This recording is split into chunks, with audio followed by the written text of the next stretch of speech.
So could you please tell us your name and the official name of your building, or of the building or property on the City of Salmon Arm's Heritage Register that you're associated with? My name is Tracey Kutschker, and Shuswap District Arts Council is the leaseholder of the building that is owned by the City of Salmon Arm. And that was the old post office? Yes. So how are you related to that building? I worked for the Arts Council since 2002, and at the time, the Arts Council and Saga Public Art Gallery were two separate societies who worked together and collaborated on the function of that facility. There was an art gallery in the upstairs. The Arts Council ran programs in all the other parts of the building. Okay. And so that answers the next question. How long have you been associated with it? So since 2002? Yes. Okay. And I'm just kind of adapting these questions as we go for like residential versus public spaces. So I guess what initially drew you to working in the art sphere in Salmon Arm? I am a fine arts graduate, so I knew that I wanted to be in a position where I could create programs for families, for children, for all kinds of people to do with all different kinds of art forms. So the Arts Council was my goal of getting employment there. It just happened that they were in this collaborative agreement with the Art Gallery Association that was in the building. So it was just a very vibrant and beautiful heritage building that those societies operated out of, and it was very appealing because it's not that usual in the arts that you have a facility that is dedicated to cultural services and programs, and so Salmon Arm had one, and it was really exciting. How long had they been in that building before you started working there? Since 1994. Okay. Yes, and it was the Art Gallery Association who got the lease first, and then in 1995 they approached the Arts Council to see if they wanted to partner on that lease agreement. Okay. And so, like you said, it's not that often that you're in an older building. What, if any, were any changes that had to occur to adapt the space for arts? I'm interested in, like, if you have a collection, like the conservation aspect in an old building. There have been many, many changes over the years for lots of different reasons. Some of the reasons are for just building codes. We had to change some of the exterior entrances because of new code requirements. The bathrooms were renovated significantly a few years ago in order to make one wheelchair accessible and make them close properly. They were quite old. The windows were replaced because they were single pane windows, the original single pane windows. So a lot of heat was escaping out of those windows in the wintertime. And we also worked with the city to replace the furnace and put a new roof on the building. Renovations were done for all sorts of purposes for the art gallery. And then in 2020, we arranged to have a solar panel array placed on the roof so that our 80% of our power needs were supported by the solar array. So yeah, a lot of changes have actually happened, and for lots of different reasons that were both cultural and specific to the heritage building, to make sure that it was cared for and maintained properly and would be there for another 100 years. What would you say the biggest challenge was? The biggest challenge is wanting to make changes and upgrades while still adhering to the city's heritage building requirements. So we weren't able to add any, helpful digital displays or anything to the building because we couldn't change the exterior. We were very careful to make sure that all of any windows and doors that were replaced were actually custom built to look like the original doors and windows, as opposed to the doors that were there, which were put in by the post office or the library, which was the in-between institution that was in there, that were aluminum and single pane and things like that. So we had to go back to some original photos and blueprints in order to duplicate the windows and doors that were there in the beginning. So that was expensive, of course, and tricky to have to find custom door, builders and things like that to do that work. Other than that, like honoring the original intent of the building and the original look of the building, while still adhering to modern building requirements, codes, and also trying to make it energy efficient, was a tricky balance. What words of wisdom would you like to share with people thinking about working with or taking on a building like that one? I would say the thing that I learned the most is to stay on top of every little tiny problem. Really make sure that there are people involved, many people, who know the ins and outs of any building like that. We have an incredible facility maintenance guy who actually started the year before I did there, so he's been around for a long time, and he knows every light switch and wire and pipe and every renovation that's been done in his time there, and that's been so helpful when we see a issue and we're not sure what it is or if it's important or not, and you talk to him and he's got a history that kind of helps identify that as even a problem if it's necessary to address it.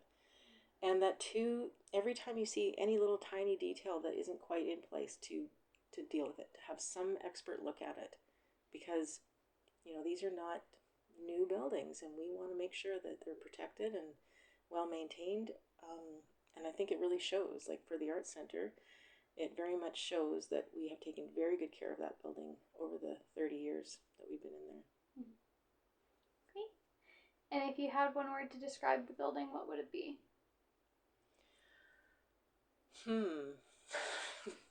Well, this is also tricky because to me, like the original designer was very much, he was a federal building designer and architect, and he was well known for his Palladian windows and a very certain look and feel that you can see in post offices across Canada. So while to me that's like architecturally it's beautiful and it's interesting and it's got this history with this one fellow, but it's also very colonial. And so in some ways it doesn't fit the landscape of the like of our whole community, but it does really stand out like a jewel. And so I guess the word would be a jewel in the downtown. I'm going to circle back. There's a couple things that I wanted to follow up on. So was it like hard before you did like any of the upgrades to keep a stable climate in there for? Actually, yeah, it's very difficult. So in the art gallery, we're a Class C gallery, which means that we're only one class above an outdoor gallery. And it's because we have windows that go directly to the outside, and we also have doors that open up into the gallery space.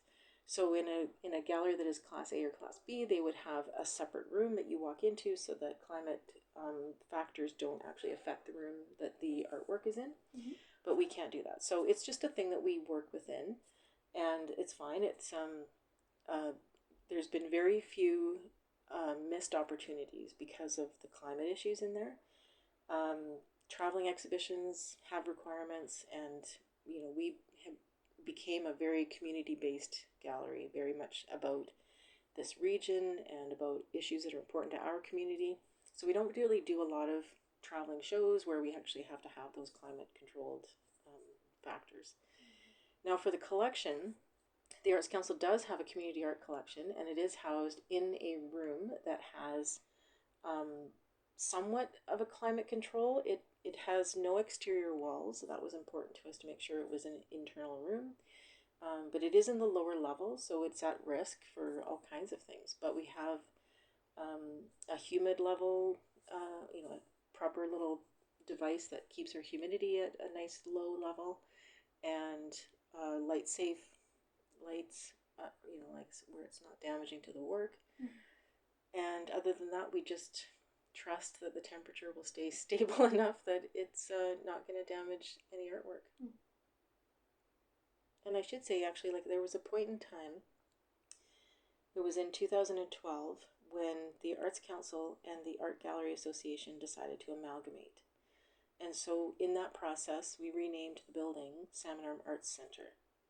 So it's the front part and the main floor is called Salmon Arm Art Gallery. The rest of the whole building is called Salmon Arm Arts Center. And the society that runs the whole thing is Shuswap District Arts Council. So there's kind of three names going on there. Kind of similar to Harry with the Salmon Arm Museum, the Heritage Village, and it's run by the Museum Association. Yep, so, exactly. Confusing. Yeah. Is there anything else you'd like to add? I think that one of the things that makes it a really vibrant space too is its location. You know, right in the downtown, where it's surrounded by cafes and shops and offices, and makes it, you know, a pretty hoppin' place sometimes.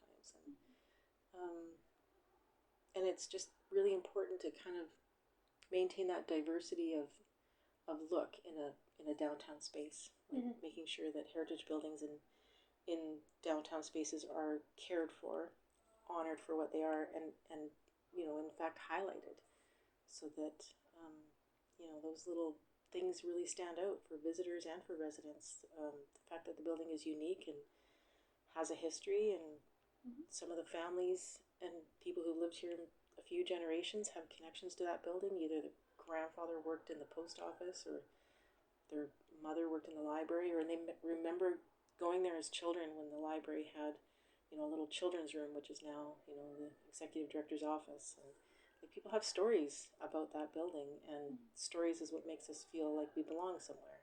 So. But then what's going on inside of it is still like evolving and reflecting the community as well. Absolutely, it's always changing. And the Arts Council's goal is to include people in all sorts of art forms. So the Art Gallery very much focuses on visual art, but a lot of other programs happen within that program, the Art Gallery's program. But also the Arts Council does a lot of other kinds of arts programs, either in that building or outside of that building, but kind of using that as a base for which it provides the programming. So it's pretty diverse and has a lot of different uses, and it's always changing, always adapting, as the arts has to do, right? For sure. Did making it more sustainable or environmentally friendly with the upgraded windows and the solar panels, were there any grants that supported that?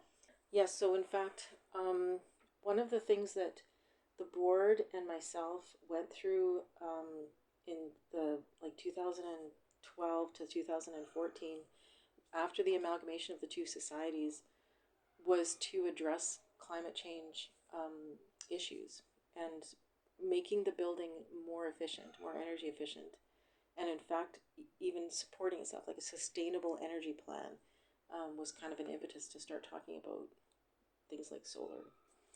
We also aimed to be a zero waste facility, so we didn't allow, you know, like styrofoam cups for people that were coming in for, you know, to rent the gallery for an event and things like that. We had a full service and a dishwasher, and we always had, you know, a volunteer there to help with that, so that there would be no waste.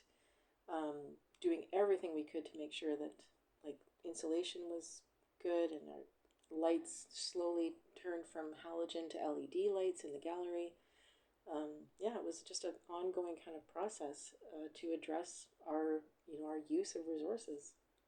It happened that because it's a city-owned building, and when I approached council in about 2017, 2018 about potential for a solar array, there was a bit of motivation between, I don't know, the gas tax or something, to do larger projects that would offset greenhouse gases. And Tim Lavery, who was on council at the time, really took it on, and he found the money to do the solar array. So in fact, the Arts Council didn't actually have to raise the money for the solar panels. The city did that, and the city managed its installation and all the hookups and the display and everything. That's great. That was great, because the Arts Council otherwise had to raise the funds and find grants and get local sponsorships for pretty much every other upgrade that happened in the building. But the city was really on board with this and was like just super, took it all on. Was there ever a period where like the organization felt it had outgrown the building or wanted to move? Not in my time there. I'm just recently having left the organization after 23 years, and it always felt like there was room for everything we wanted to do. It was just a matter of adapting. And that's why a lot of things that we did might have started in the building, might have started in the art gallery space, but then grew to go somewhere else if the capacity was getting to a point where it was too much. And in a way, the Arts Council gives birth to a lot of programs, because some people start a program in the gallery and it outgrows the space. And so then they have to move and start their own society and move and become something else. And for the Arts Council, that's like, yep, great, good for you. More cultural things happening in the community. So yeah, it was just, it's just a natural thing that when things become popular, you just find a bigger venue. It was one of the ones was one of the Pride events that you did, where you moved into the old municipal hall building for a week. What did that look like? Well, that was fabulous. What we really wanted to do there is create a safe space for everyone, to us LGBTQ folks, but everyone, to be able to come in, to shop for Pride merchandise, to seek resources. We even, like the first year, we had a counseling service there. The pool table was there, so there was just like a place where you could come and have coffee and eat cookies and play pool, and it was just, a safe space. And it was super valuable because being separate from the gallery, we didn't have this protection sort of thing overhanging us, right? Where when there's artwork and an exhibition up in the gallery, we do have to protect the artwork. It's a thing. But when we were able to use the old municipal hall, it was like we could decorate, we could put crazy lights up and flags and do all kinds of things and dance and show movies. And so it was a bit of a wilder space, but so handy that it was right directly across the street. It was perfect. It was very sad when we learned that the building was no longer safe and we wouldn't be able to use it anymore for that. Yeah, I know we have the upcoming meeting on the municipal hall in 2 weeks to talk about what's going to be its fate, I think. Yeah. So, but I would love to hear more about that. Oh, well, I can send you, it's an open city event, so I can send you the information if you like. I would be very interested in that. Okay, I will do that. Perfect. Well, that's all my questions. Great. Thank That you was so much for your easy time. peasy.